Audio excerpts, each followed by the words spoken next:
Ok, el día de hoy vamos a empezar a estudiar dos libros que son muy apasionantes y que tienen mucho, mucho, mucho contenido, no solamente por el tamaño, sino que cubren una gran cantidad de tiempo en términos de periodo histórico, y tienen también algunas características que son muy, muy claves para la comprensión de Israel, la comprensión de la Biblia como un todo. Antes de empezar a ver eso, quiero que hablemos un poquito de la tareita que está por ahí, que yo me imagino que todos han estado muy juiciosos haciendo poco a poco, que es la tareita de estudiar un texto particular. Espero que todos hayan escogido ya el texto, algunos me lo habían mencionado, otros no. Ah, y me imagino que sus materiales ya están llenos de la información que han venido estudiando, ah, en el texto que se les entregó o que ustedes eligieron. Todo esto es un poquito de motivación, para que los que de pronto no lo han empezado lo empiecen a hacer, eh, y motivación para los que ya también lo hicieron. Me preguntaba la hermana Claudia ahorita acerca de esta parte de contexto. Recordemos que cuando estamos estudiando un texto tenemos al menos dos cosas que necesitamos estudiar: el texto y el contexto. El texto es lo que tenemos al frente de nuestros ojos y en donde podemos identificar algunas cosas como las que se plantean allí. Hay un cuadrito en la parte de atrás de esos materiales que tiene algunas preguntas, por ejemplo, cuáles son los personajes principales, cuáles son las escenas, si es que hay escenas en la historia, qué temas se repiten. Esas son cosas que son del texto, porque son cosas que yo puedo ver, que puedo observar allí. Eso lo descubro, lo encuentro al prestarle mucha atención, al poner una lupa en mi Biblia y estar observando una y otra vez lo que está allí. El contexto es lo que está detrás, lo que el autor da por sentado que uno entiende, pero, o sea, lo da por sentado porque para él era parte de su contexto. Entonces, no sé si recuerdan del primer curso que dimos, del curso de Pentateuco, que decíamos, si yo menciono aquí Chicago Fire, seguramente para unas personas de aquí de la ciudad de Chicago, va inmediatamente a llamarles a jalar la mente hacia el equipo de fútbol, posiblemente a otros la policía o perdón, la estación de bomberos, pero seguramente si digo Chicago Fire afuera, lo primero que se les va a venir a la mente es la serie de televisión, porque es lo que más ha aparecido por ahí. Entonces, cuando uno está hablando de algo, uno da por sentado que hay cosas que sus oyentes, si manejan un mismo trasfondo, van a conocer. Estamos, para los que acaban de llegar, estamos mencionando algunas cositas importantes de la tareita que tienen pendiente, que van a ir construyendo, de ir estudiando un texto narrativo de este periodo de los profetas anteriores. Decíamos que el texto tiene dos cosas a las que necesitamos prestarle atención. Número uno, tiene el texto, lo que tenemos enfrente de nosotros, que vamos a observar, vamos a identificar personajes, escenas, pero tiene también el contexto, cosas que no alcanzamos nosotros a ver y que están ahí. Entonces, en ese cuadrito de contexto, la idea es que ustedes hagan preguntas, más que dar respuestas, que ustedes se hagan preguntas, que ustedes se pregunten, bueno, por ejemplo, si yo estoy estudiando un texto y a mí me aparece la palabrita hombre de Dios, ¿a qué puede estarse refiriendo el autor cuando dice hombre de Dios? Puede que en la mente del autor y del lector, cuando utiliza el concepto hombre de Dios, ya haya una idea de este es un profeta, o este es un sacerdote, o este es un no sé qué. Eh, eh, si usted está escribiendo, está estudiando un texto y, por ejemplo, en el texto aparece que un rey le está pidiendo a un súbdito la propiedad, una pregunta que usted podría hacerse es, bueno, ¿cómo funciona en el mundo antiguo, en el mundo en el que se da el texto, el asunto de la propiedad? Es como ahorita, que es la propiedad privada, yo la compré y tengo un título, un título de Sí. propietario, o es algo diferente. ¿Sí me hago entender? Ujú. Es ese tipo de preguntas son las preguntas que nos ayudan a aclarar cómo el texto, a aclarar cosas del texto que de pronto no son totalmente claras para nosotros. Si en el texto dice había una persona que era muy pobre, y uno ahorita inmediatamente piensa en alguien pobre. Bueno, alguien pobre en los Estados Unidos es alguien pobre, no es alguien pobre en Colombia, no es alguien pobre en Guatemala, es muy diferente. Y más aún, si el texto fue escrito hace más de 2000 años, en un contexto del Medio Oriente, del antiguo Medio Oriente, es algo totalmente diferente. Entonces, parte de lo que queremos con esas preguntas es lanzar el puente hacia el mundo antiguo y decir, bueno, cómo estas cosas que están aquí no puedo dar por sentados que son las mismas que para mí, que yo asumo que, que- que está diciendo el texto, sino necesito lanzar ese puente a través de buenas preguntas para tratar de entender. No vamos a responder esas preguntas simplemente con observación. En este caso sí se necesita la investigación, necesita uno ir a fuentes externas, a personas que han estudiado el mundo antiguo para entender algunas de esas cosas y poder decir, bueno, la monarquía en esa época era esto, el, los pobres en esta época eran este tipo de personas. La propiedad privada en esa época funcionaba así, así. Entonces ya esto le da a uno una entrada, le permite a uno entender un poco más el texto en su propio contexto. ¿Sí es claro?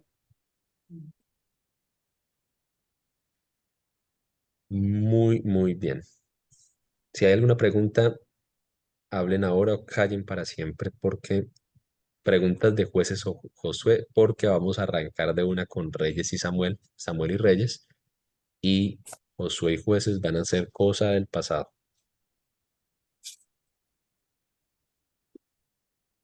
¿Ninguna pregunta? Muy bien, entonces, si no hay preguntas, yo voy a empezar con una muy sencilla. Si a ustedes les preguntan por qué son importantes los libros de Samuel y Reyes, ¿qué es lo primero que se les viene a la mente? Una respuesta rápida. Lo primero que se les viene a la mente. ¿Por Los qué? primeros de Israel, ¿Por qué qué? los primeros reyes de Israel, Saúl y David. Ok, porque se habla de los reyes de Israel. Los ¿Qué reyes. más? Muy bien, así respuestas rápidas. Porque hablan sobre los reyes, Ok, el que, porque hablan sobre los reyes. el Papa pidió. Ujú.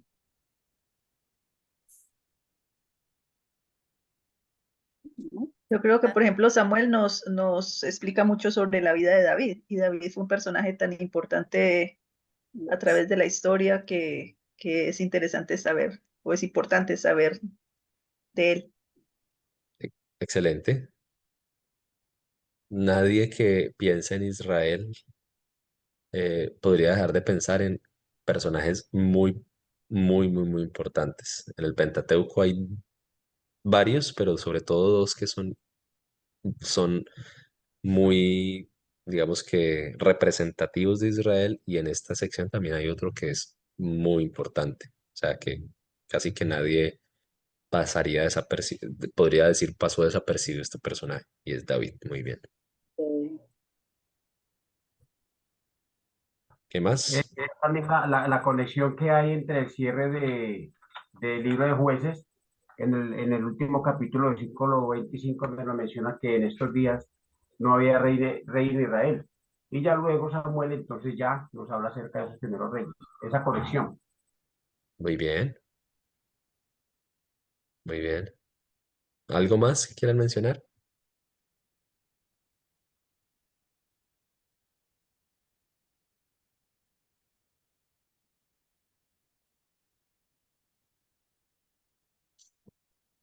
vamos a hacer un pequeño repaso de este cuadrito de historia para que no se nos olvide. Muy rápidamente yo voy a recordarles cómo se resume la historia de los profetas anteriores. Los profetas anteriores empiezan con Josué liderando al pueblo de Dios para entrar a la tierra prometida. La tierra prometida es ganada por un pueblo de Israel que en ese momento es tal vez uno de los pueblos más obedientes, pero aún así lo que el texto resalta una y otra vez es que la fidelidad de Dios es la que le entrega al pueblo de Israel toda la tierra, o al menos la tierra que en ese momento se conquista. Hay una división de la tierra. Luego de que Josué y esta generación mueren, se levanta una generación que no conoce a el Señor, y esa generación es la generación donde una y otra vez van a estar en un círculo vicioso, donde Dios va a intervenir de tiempo en tiempo, levantando líderes militares, sociales, que van a ayudar a liberar al pueblo de Israel. Esos líderes reciben el nombre de jueces, y por eso el segundo libro de esta sección se llama Libro de Jueces. Esto es lo que hemos visto hasta el momento: un pueblo que recibe la tierra de parte de Dios, reparte la tierra, pero por la rebeldía de este pueblo empieza a poner en peligro lo que Dios ya le había dado y lo que Dios ya le había entregado. Ahora, vamos a pasar a estos últimos dos libros, Samuel y Reyes. Ustedes pueden escribir ahí en su material, me imagino que ya lo tienen esa parte llena. Tenemos un personaje que sirve como conector entre el libro de Jueces y el libro de Samuel.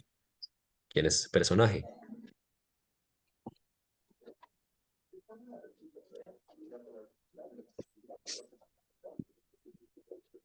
¿Quién ¿Quién es es el ese? personaje que sirve de conexión entre ambos libros? Samuel. Muy bien, Samuel, profeta Samuel. Samuel, que en profeta algún Samuel. sentido es el último juez, pero a la vez es Ujú.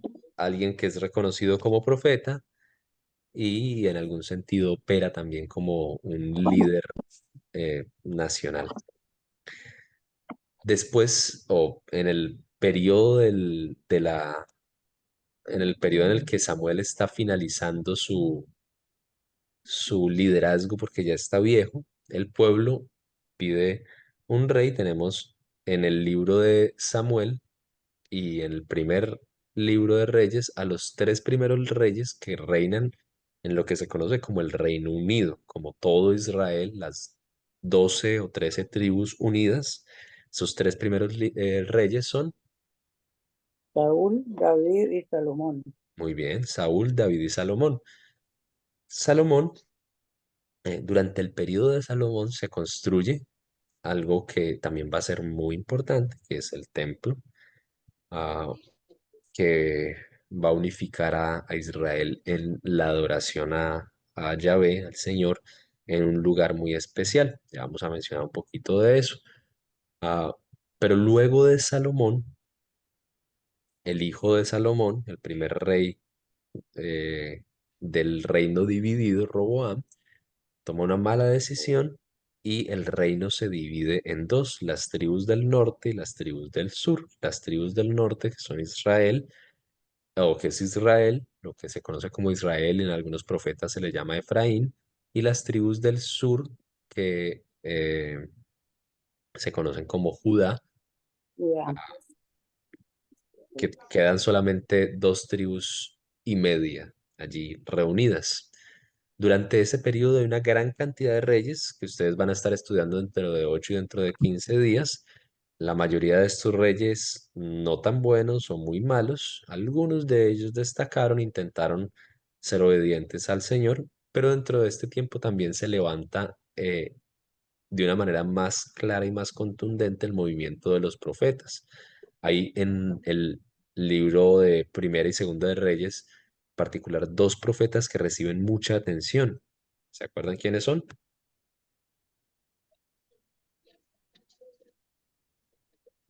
Elías y Eliseo. Elías y Eliseo.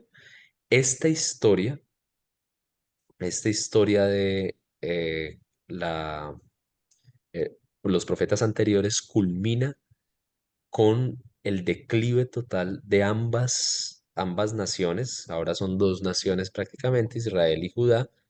En 721, Israel es tomada por Asiria. En 586, Judá es tomada por Nabucodonosor, por Babilonia, y ambos pueblos, ambas naciones terminan en el exilio, perdiendo la tierra que Dios les había prometido y que les había dado, perdiendo el templo, símbolo de la presencia de Dios, y perdiendo la institución de la monarquía. ¿Hay alguna pregunta o comentario de este pequeño repaso histórico? Ahorita estaba pensando que Jueces termina, no había rey sobre Israel y todos hacían lo que mejor les parecía. Y yo creo que esta sección termina, ahora sí había rey sobre Israel y todos seguían haciendo lo que mejor les parecía. Muy bien. Esa es una de las formas en las que uno puede empezar a leer, y ahorita dentro de las propuestas de lectura que les voy a hacer, voy a motivarlos a volver a leer estos libros pensando en eso, pensando en cuál es la evaluación que le hace que hace los libros de Josué, perdón, de Samuel y Reyes a la monarquía. ¿Era necesaria la monarquía o no era necesaria? ¿Fue buena? ¿Fue mala? Muy bien. ¿Alguien más quiere mencionar algo de esta sección, de esta parte histórica?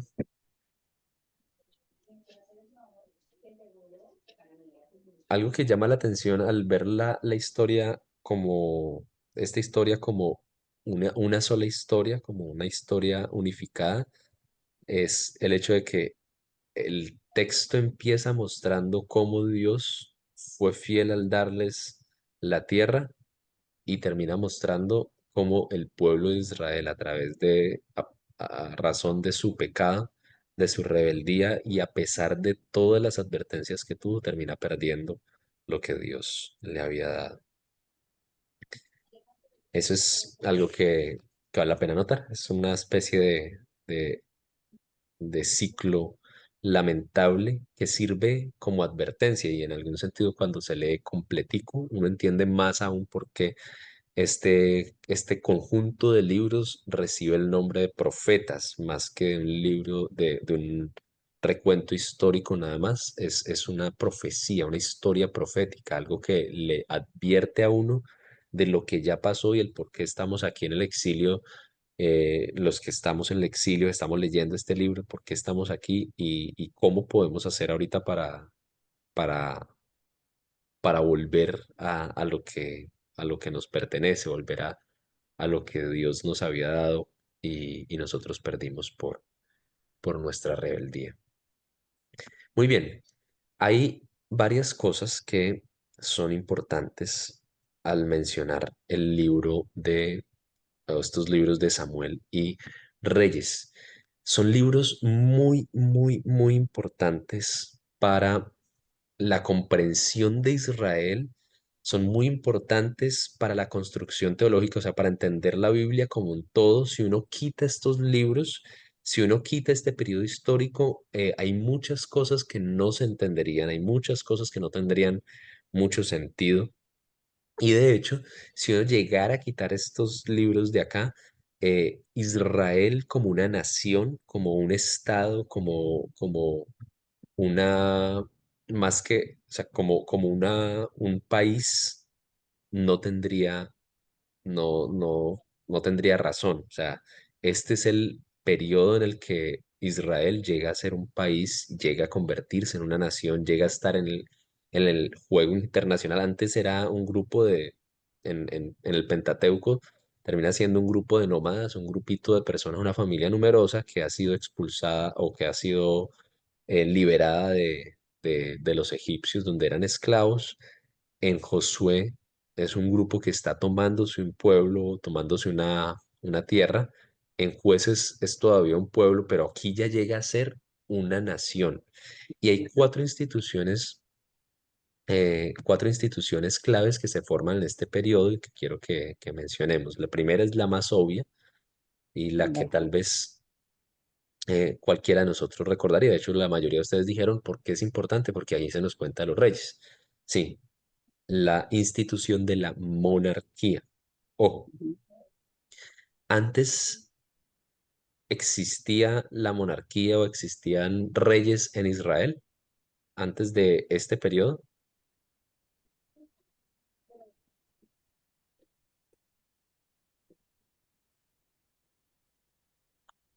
Creo que en Israel no, pero en los demás, en lo que los rodeaban, los pueblos que los rodeaban, sí, por eso ellos quisieron reyes.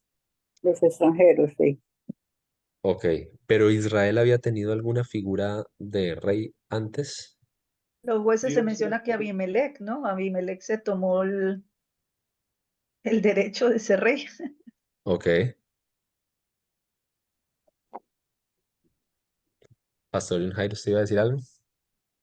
No, creo que Samuel lo dice que Dios era el que reinaba y ellos estaban quitando a Dios como su rey para buscar un rey como lo tenían las otras naciones. Ok, Mm. pues algo que menciona la hermana Claudia y que quiero que le presten atención es, aun- aunque la institución de la monarquía no existía, en el pasado sí había algunos personajes como Abimelech que se habían alzado y que habían tenido algo de esa, o sea, que habían funcionado en algún sentido como un rey. Sin embargo, este es el periodo en el que la monarquía se establece ya de una manera más contundente, ya no es simplemente un personaje por allá que se levantó y mató al resto y dijo yo soy el rey o páguenme el tributo, sino que ya es algo establecido como una institución. Como mencionaba mi mamá, los reyes en el antiguo Medio Oriente, o sea, en el contexto, sí son comunes, o sea, no es algo que el Israel se esté inventando. De hecho, el mismo texto nos lo presenta como eso, como queremos ser como las demás naciones, queremos tener un rey como las demás naciones. Hay varias cosas muy importantes para tener en cuenta de la monarquía en los otros pueblos. En los otros pueblos, como ya he dicho, hay reyes, hay relatos históricos de esos reyes en el antiguo Medio Oriente y hay varias cosas que vale la pena notar porque son contrastes interesantes que uno va a notar entre la monarquía en Israel y la monarquía en estos otros pueblos. En los otros pueblos, eh, sobre todo algunos lo comparan mucho con el tipo de reinado de los babilonios, pero hay también reyes en Egipto y en otros. El rey es considerado un semidios, el rey es considerado alguien que tiene una cierta naturaleza divina. El rey es la cabeza del Estado y está por encima de todos los demás, como lo hemos mencionado en algunos, creo que sobre todo cuando estábamos viendo el nivel uno en la primera convicción, el rey no tiene unas funciones particulares como en los reyes o los gobiernos modernos que tienen lo que llamamos nosotros la división del poder, el poder ejecutivo, el poder legislativo, el poder judicial, que existe en nuestros estados modernos para no acumular el poder sobre una sola persona. En el mundo antiguo no. En el mundo antiguo ustedes pueden ver el rey operando como el juez, operando como el líder militar, operando como el que da la última palabra, como el que sentencia, eh, como el que da la última sentencia. Y en muchos de los casos en el mundo antiguo, en el antiguo Medio Oriente, el rey eh, tiene unas connotaciones de ser un ser divino, ser una persona que es un superhumano. Y cuando uno piensa teológicamente en lo que desde Génesis uno en el primer episodio de esta serie de clases que hemos visto en el primer curso, el de Pentateuco, Lo que Génesis 1 y 2 presenta acerca del ser humano es muy interesante, porque el ser humano es presentado en Génesis 1 y 2 como un corregente, como el que va a reinar con Dios, el que va a gobernar a la creación, pero no es un ser humano particular, sino todos los seres humanos. Entonces, parte de lo que nos muestra el instinto humano en los reyes del antiguo Medio Oriente es que el instinto humano es adueñarse de eso que Dios le ha dado a todos los seres humanos y querer quedárselo, que solo uno se lo quede. ¿Sí me hago entender? Es interesante porque en la institución de la monarquía en el Antiguo Testamento, en el pueblo de Israel, el rey nunca logra tener una autoridad absoluta. El rey siempre está reinando bajo el mandato de Dios. Por eso vamos a ver una y otra vez reyes que son puestos y reyes que son quitados. Y cuando lleguemos a estudiar mucho más adelante el libro de Isaías, por ejemplo, vamos a ver al profeta diciendo es que es Dios el que mueve incluso a los reyes de las grandes potencias mundiales. Y cuando lleguemos más adelante a estudiar Romanos, también vamos a ver a Pablo diciendo, es Dios el que ha puesto las autoridades. Y eso no lo está diciendo para validar todo lo que las autoridades paganas, como el rey de Roma o el emperador de Roma en ese entonces está haciendo, eso lo está diciendo para recordarle a sus lectores, para recordarnos a nosotros que Dios es el soberano máximo por encima de cualquier autoridad. Pero bueno, una de las cosas que quiero mencionar es, en el antiguo Medio Oriente hay reyes y muchos de los reyes de Israel tratan de tener cierta similitud a los reyes del antiguo Medio Oriente. Hay mucho poder, poder en exceso, eh, tienen esta connotación de como que somos un poco más que los humanos, somos seres divinos. De hecho, este concepto de hijo de Dios no es un concepto único en el Antiguo Testamento. Hay otros reyes del Antiguo Medio Oriente a los que se les llama hijos de un Dios. Y nuevamente, hay una idea desde acá nosotros o sea, nosotros nos vemos como seres superiores al resto. En el Antiguo Testamento, en la institución de la monarquía en Israel, no hay esta pretensión de somos seres, o sea, estamos aquí, pero deberíamos estar, se supone, para servirle al pueblo y Dios está por encima de nosotros. Hay un rey que está por encima de nosotros.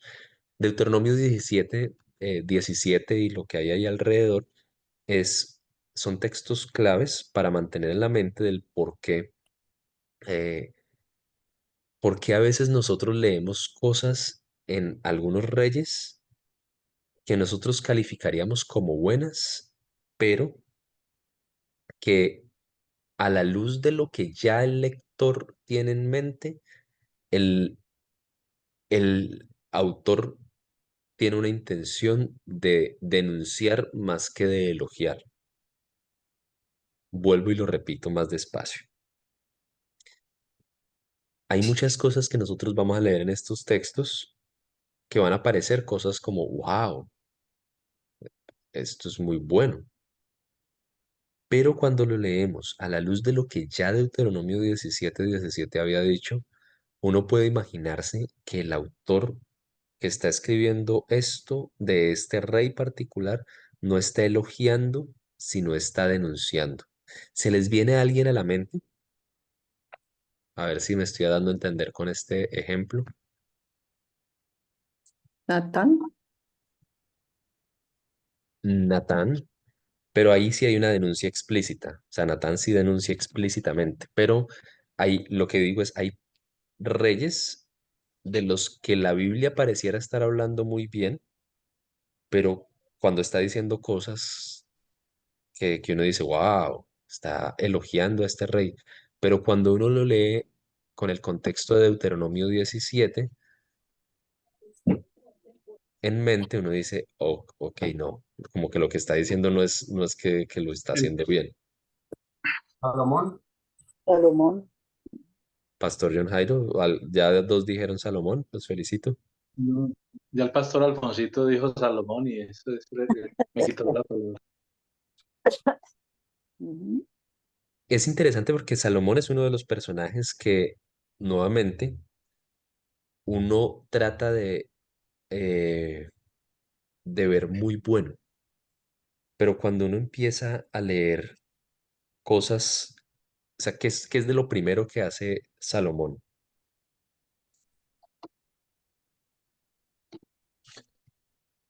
Miren ahí en Primero de Reyes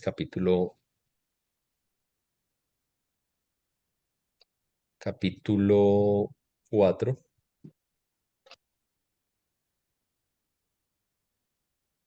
Los oficiales para manejar. Mm, Por ejemplo, miren capítulo 4 versículo 26.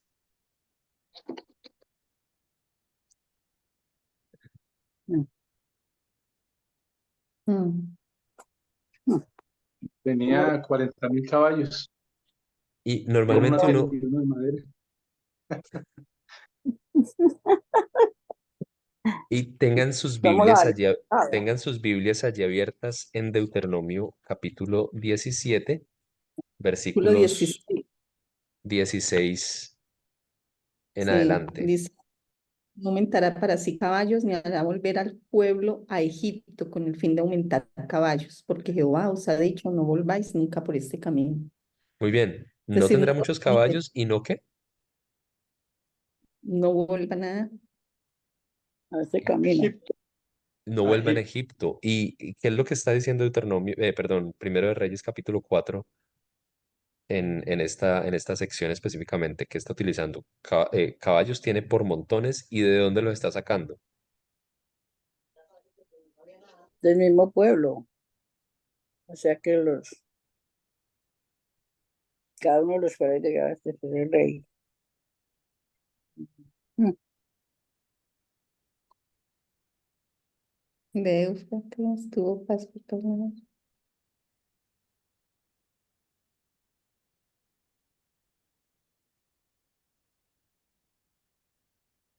De Egipto, el versículo 20 21 Ujú. dice.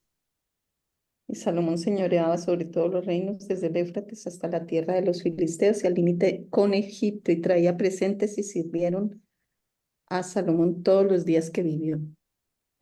Muy bien, miren, por ejemplo, está mucho más claro ahí en capítulo 7. Miren, Primero de Reyes capítulo 7 versículo 8.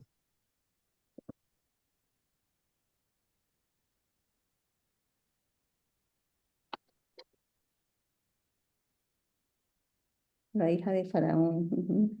Tenía esposa como esposa la hija de Faraón.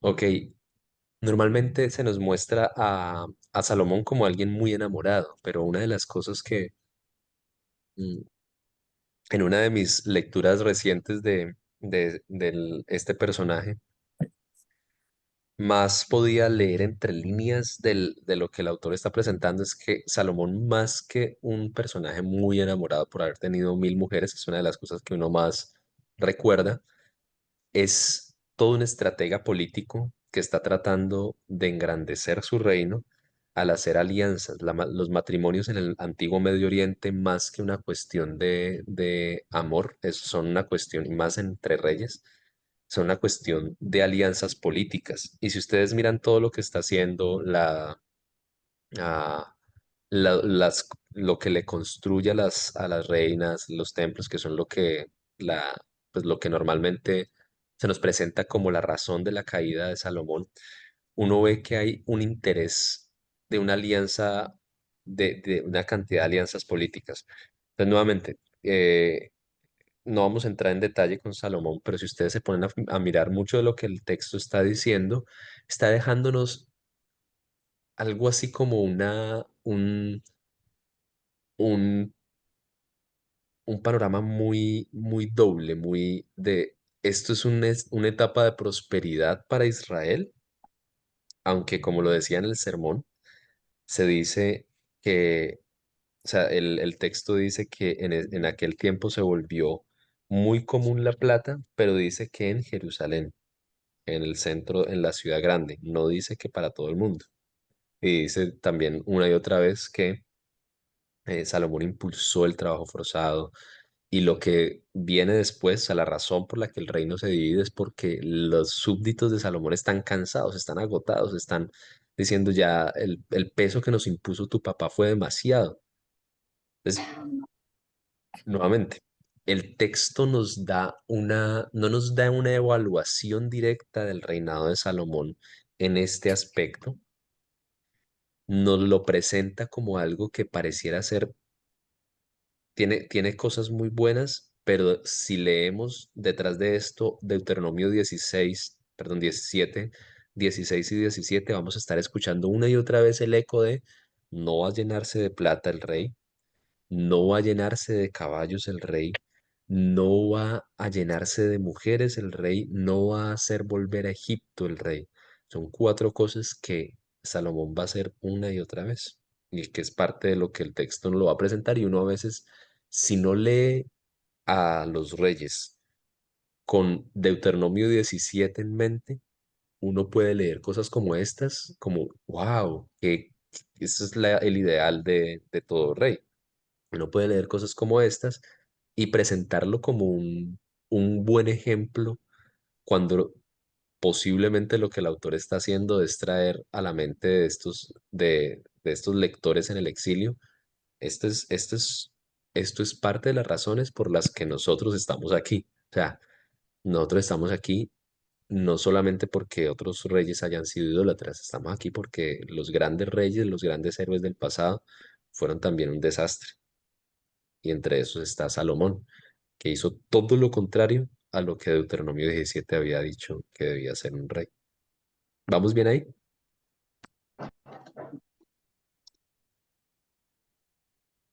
Muy bien, como decía, ya había habido ciertos líderes que habían actuado como reyes, pero este es el tiempo particular en el que se construye un palacio, en el que hay impuestos, en el que hay toda una maquinaria real, consejeros reales, servidores del rey, hay toda una maquinaria que no existía antes. Este es un tiempo en el que se forma la institución de la monarquía de una manera más contundente y como decía ahorita, queda la pregunta de, ¿era la monarquía necesaria?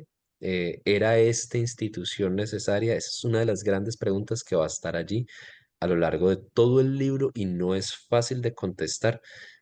Algo de lo que voy a decir más adelante es que este libro pareciera tener diferentes fuentes. Eh, los eruditos del Antiguo Testamento de la,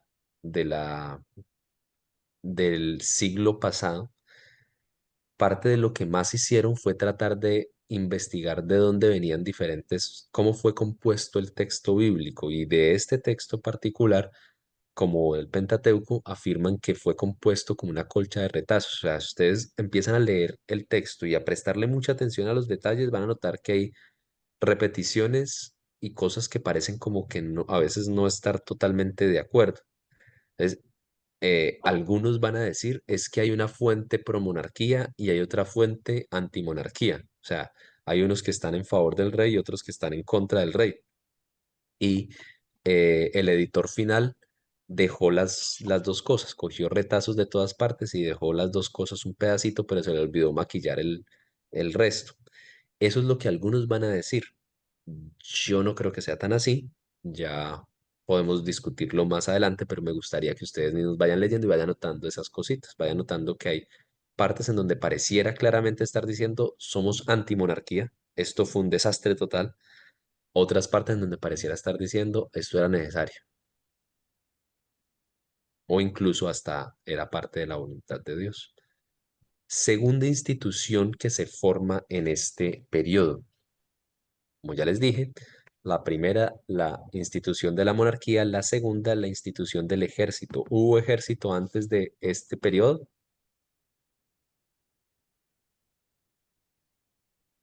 Muevan la cabecita, sí, no.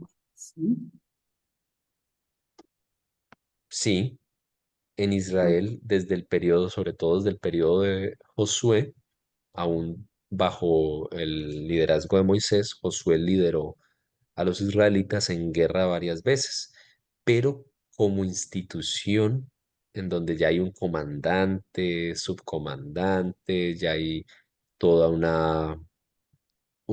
una especie de impuesto para la guerra, en donde hay armas, donde hay una cierta estructura más establecida, es aquí en este periodo en donde se fortalece. Antes es más el grupo, el pueblo de Israel alcanzando la tierra prometida. Aquí ya se fortalece mucho más esta institución del ejército y yo no sé si les ha llamado la atención eh, de pronto uno de los personajes que hay muchos personajes, se nombran incluso al final de la vida de David, se nombran los héroes de guerra, los grandes del ejército de David, pero hay uno en particular que a mí me llama mucho la atención dentro de la vida de David. No sé si se acuerdan de algún militar que les llame la atención dentro de esa vida. El hijo de Benaí es el matón de David. Ese es el, ¿cómo es que se llama? Es el El hijo de sicario. Benaía, pero ese es el que yo digo, este era el matón de David. Él lo mandaba cuando necesitaba matar a alguien. Y Salomón también lo usó. Sicario. Era, Yo, yo estoy pensando en otro, en el comandante, pero porque este es... Joás, el general que lideraba los ejércitos. ¿Quién? Joás, Joás, muy bien. Yo estaba pensando en Joás, pero la hermana Claudia está pensando en otro, ¿cierto?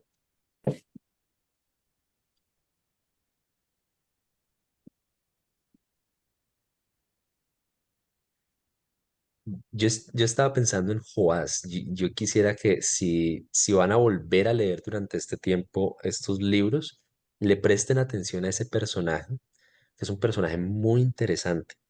Es un personaje eh, que también es, o sea, es un sanguinario de lo peor. Es una persona como la mayoría de los del ejército, que nuevamente el texto bíblico pareciera elogiar a muchos de estos héroes de guerra y los elogia por unas cosas que son muy atroces. Esa es una de las preguntas grandes que uno se va a hacer al leer los profetas anteriores. ¿Qué hacemos con los relatos de violencia en el Antiguo Testamento? Hay algunos relatos que el texto juzga explícita o implícitamente, pero hay algunos relatos que el texto pareciera aplaudir. Joás es uno de esos sanguinarios, pero vale la pena que le presten atención porque en la vida de David, que tal vez tendremos tiempo para estudiarlo más, tal vez no, en la vida de David uno puede ver una especie de ascenso hasta cierto punto, pero llega un punto en el que David, después de cometer el pecado con Betsabé, viene en decadencia y pareciera ser que nunca se levanta, aunque por ahí hay como algunas pinceladas de una renovación, de un David mejorado, siempre está ya cada vez como que más derrotado y Joás es el personaje que va a estar allí siempre como el líder fiel a David, siguiendo a David, protegiendo a David, a veces regañando a David. Ustedes van a notar que es alguien que va a estar intercediendo por algunos, como por Absalón, por ejemplo, en algún momento, que va a estar, Perdón, ¿es Joás o Joab? Joás. es Joab, con B, Joab, sí, con B. Joab. ¿Dije Joás ahora? Sí, es Yo Joab. dije Joás, hijo, yo te confundí. El pecado es mío. No, no, Bueno, pero aquí está la mamá para salvarte. O sea, no. Wow. Joab. es Joab, sí, Joab. Eh, es un personaje que le llama la atención a David cuando lo oye llorando por su hijo y le dice, pero todo el mundo estaba contigo. Es el personaje que está como detrás de cámaras, que está siempre allí y a veces pareciera interpretar mejor la historia que el mismo David, pero es interesante porque al final Joab está con el, está en favor de Adonías, no de Salomón, y por esta razón y por haber matado al principio del reinado de unos personajes, David termina dándole la orden a Salomón de acaba con este hombre. Es muy, yo no quiero prejuiciarlos, perdón, a ustedes para cuando vuelvan a leer, pero préstenle mucha atención en su próxima lectura de estos libros al personaje de David, no idealizándolo como solemos hacerlo, sino prestándole mucha atención a todos los detalles. Es un personaje que tiene unos matices muy, muy, muy extremos. Termina su vida no como el dulce cantor de Israel, adorador de Dios, sino dándole instrucciones a su hijo, que parecen instrucciones de un narcotraficante, diciéndole que parezca un accidente. Literalmente, ustedes pueden leer, le dice que parezca un accidente lo que le vas a hacer a muchas de estas personas. No dejes, diciéndole de Joab, que es uno de sus, fue uno de sus más fieles comandantes, no dejes que sus canas vuelvan al Seol tranquilamente. O sea, acábalo con violencia. Muy bien.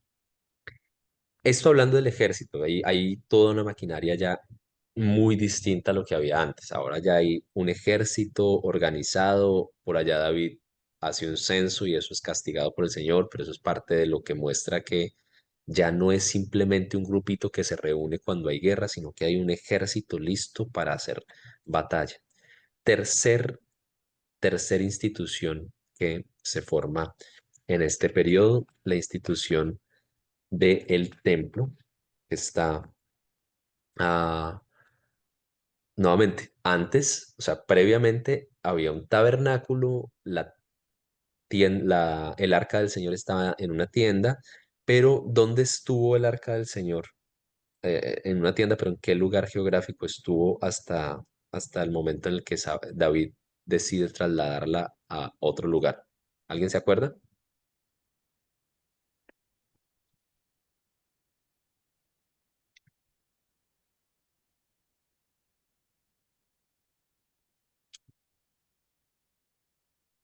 Durante Samuel, ¿en dónde estuvo, en dónde Con estuvo los el arca? filisteos, con Eh, los filisteos. Se fue a los filisteos, pero volvió a casa. De ¿Y Obededón. dónde? Colorado.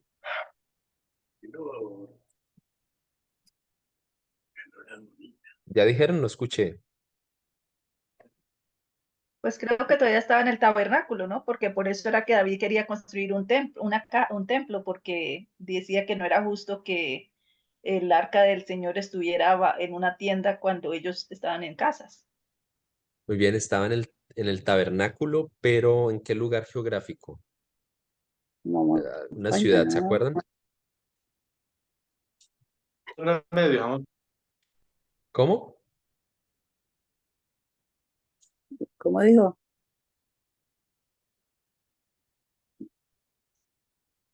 Durante el tiempo de Samuel, el arca está en Silo o en Shiloh, dependiendo de la traducción. Y es David el que la va a llevar a Jerusalén.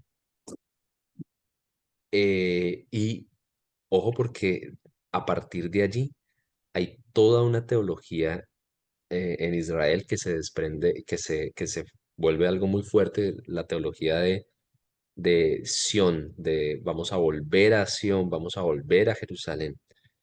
Pregunta, ¿Dios había dicho que en Jerusalén iba a habitar y que todos tenían que ir allá a adorar? Pero sí había dicho que un lugar único de adoración, ¿cierto? Deuteronomio 12:5 establece que debe haber un lugar único de adoración por el cuidado de que no vayan a caer ante otros dioses ajenos, pero nunca dice que tiene que ser Jerusalén. Es David el que toma la decisión de llevarse el arca para Sión y allí él empieza los preparativos para la construcción del templo. Noten ¿De que aquí en Reyes y en Samuel no se habla mucho de esto, pero en Crónicas sí. Primero de Crónicas 22, 23, 24, 25 y 26, si no estoy mal, se establece todo esto. El tema, hay un censo de sacerdotes, hay un censo de cantores, hay un establecimiento de porteros para el templo, hay toda una organización que David le deja a, a Salomón para que él establezca el templo. Esta institución del templo va a ser algo también muy clave durante este tiempo. Aunque antes estaba el tabernáculo, la tienda en donde estaba el arca, ahora esto se va a convertir en algo grande, en una institución completa, en algo que por lo menos en el periodo después de que cae Israel y Judá, va a ser una memoria continua de cómo era de bonito allá cuando nosotros íbamos peregrinando hacia Jerusalén para cantar todos, para hacer los sacrificios. Todo esto se convierte en una maquinaria mucho más grande en este periodo. Esa es la tercera. Y la última de las cuatro instituciones que se forman en este periodo son los profetas. ¿Había habido profetas antes del periodo de la monarquía, el periodo de Samuel Reyes? Moisés, jueces? Sí, pero Sí, luego comenzaron Sí, claro. escuelas y instituciones de profetas. muy bien.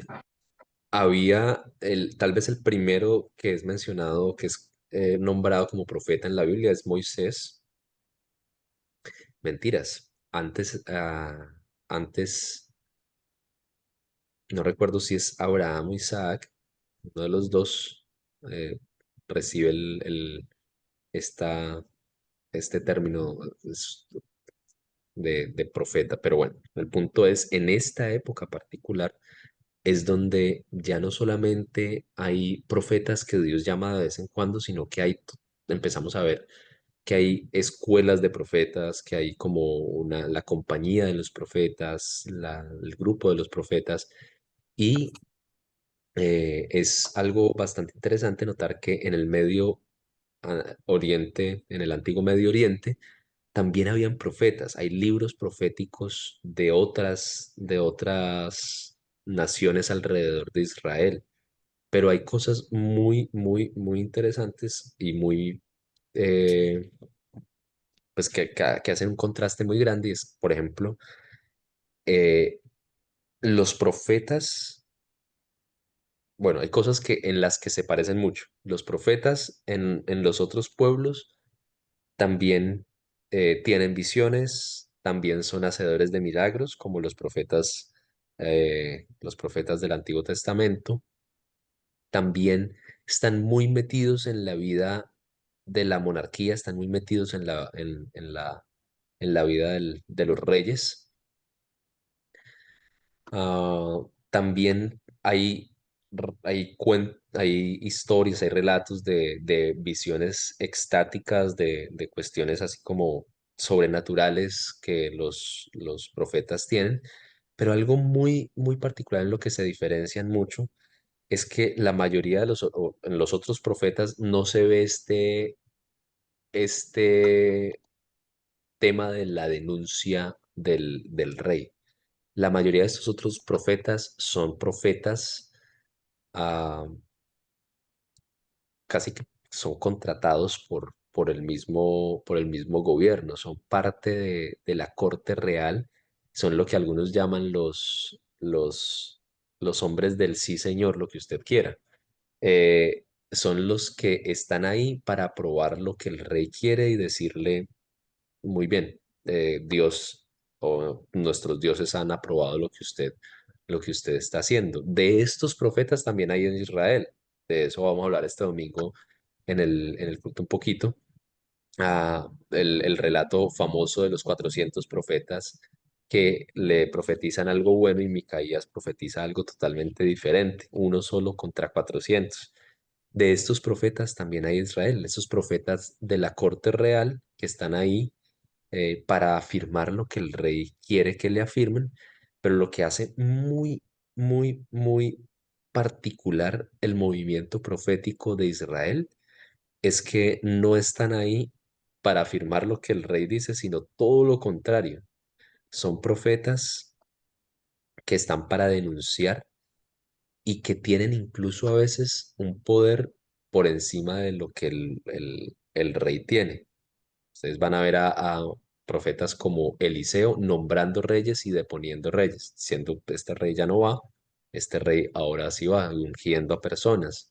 Desde el mismo profeta Samuel, él es el encargado de ungir, de consagrar a algunos reyes y decir, ustedes van a ser reyes porque la figura, la idea es Dios ha enviado a este hombre, es un hombre de Dios, que es otro de los términos que utiliza a veces, utilizan estos libros para llamar a los profetas, un hombre de Dios ha utilizado a este profeta o a este hombre de Dios para anunciar la palabra de Dios a, a- al pueblo y en especial al rey.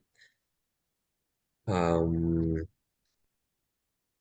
Creo que esto es un pequeño resumen de la gran importancia de estos libros. Si nosotros no tuviéramos estos libros, no tendríamos estas cuatro instituciones o no entenderíamos de dónde vienen estas cuatro instituciones que se convierten en algo tan importante para el Israel que está en el exilio y para el Nuevo Testamento, para que en el Nuevo Testamento nosotros entendamos toda la expectativa que hay de la venida, de un Mesías, de de un segundo rey de la dinastía de David, toda la expectativa que hay alrededor de Sión y de Jerusalén, toda la expectativa que hay allí alrededor de este lugar geográfico, todo esto se da gracias a David y a la dinastía de David. No estaría si no fuera por él. O sea, no, si David no hubiera movilizado el arca hasta allá, si no hubiera eh, si no se hubiera construido el templo en este lugar, no habría esta expectativa, no habría toda esta maquinaria que hay tanto en este tiempo como en el Nuevo Testamento. Muy bien, hasta ahí hay alguna pregunta.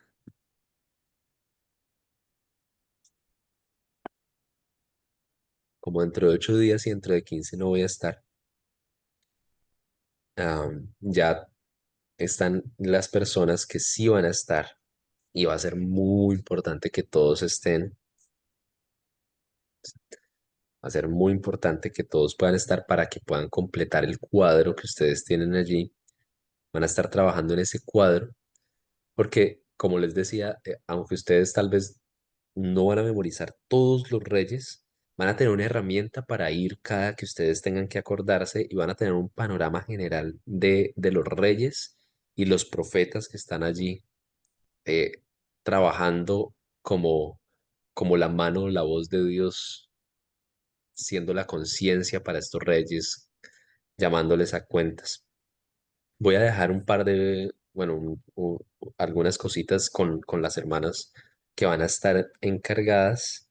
Les pido el favor de que no vayan a faltar, estén para que por favor completen esta tareita que va a ser una herramienta muy importante para ustedes. Recuerden, en este periodo particular se dieron cosas, o sea, hay una cantidad de años, hay una cantidad de relatos y se dieron cosas muy importantes para que el pueblo de Israel pudiera ser lo que es, una nación a la espera de un Mesías. Se dieron cosas muy importantes para la comprensión de nuestra teología, de cómo entendemos todo el rompecabezas de la Biblia entera. Así que si leemos o si no le prestamos total atención a lo que está pasando en esta época, va a ser muy difícil que entendamos el panorama completo. Y si le prestamos mucha atención, va a ser una pieza del rompecabezas que nos va a ayudar a entender mucho mejor ese panorama completo.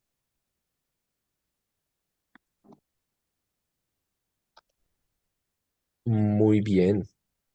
No sé si hay alguna pregunta antes de que cerremos hasta la próxima vez que nos veamos.